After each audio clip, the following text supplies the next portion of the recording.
جی بلال فیروز، بتائیے گا کہ کوئٹہ میں آج 9 محرم الحرام کے حوالے سے سیکیورٹی کے کیا کیا انتظامات ہیں اور جلوس کب تک برآمد ہوگی؟ جی بالکل، نویں محرم الحرام کا مرکزی ماتمی جلوس جو ہے آج سہ پہر امام بارگاہ ناصر الرضا سے برآمد ہوگا، جو اپنے روایتی راستوں مکانگی روڈ اور عثمان روڈ سے ہوتا ہوا واپس امام بارگاہ ناصر الرضا پہنچ کر اختتام پذیر ہوگا۔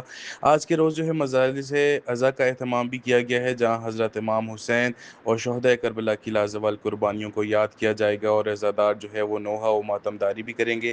نویں محرم الحرام کے موقع پر اگر سیکیورٹی کی بات کی جائے تو سیکیورٹی کے انتہائی سخت انتظامات کیے گئے ہیں۔ جلوس کے روٹ میں آنے والی تمام دکانوں اور مارکیٹوں کو جو ہے آج صبح سے ہی سیل کر دیا گیا ہے، جبکہ پولیس، ایف سی اور دیگر قانون نافذ کرنے والے اداروں کے اہلکار جو ہے وہ تعینات ہیں۔ سیکیورٹی انتظامات کے تحت جو نویں محرم الحرام کے دوران موبائل فون سروس بھی معطل رکھی گئی ہے، جو کہ جو ہے آج شام تک معطل رہے گی۔ اس کے علاوہ جو ہے کل یعنی 10ویں محرم الحرام کو بھی موبائل فون جو ہے وہ جو معطل رہے گی۔ اسی طرح جو ہے ڈی آئی جی کوئٹہ عمران شوکت کے مطابق جلوس کے پرامن انعقاد اور عزاداروں کی حفاظت کے لیے یہ تمام تر انتظامات کیے گئے ہیں، اور ان کی کوشش ہے کہ یہ تمام نویں اور 10ویں محرم الحرام کے جو جلوس ہیں اور اس طرح کی جو مجالس ہیں وہ خوش اسلوبی اور جو ہے امن و امان کے ساتھ اختتام پذیر ہوں۔ جی بہت بہت شکریہ۔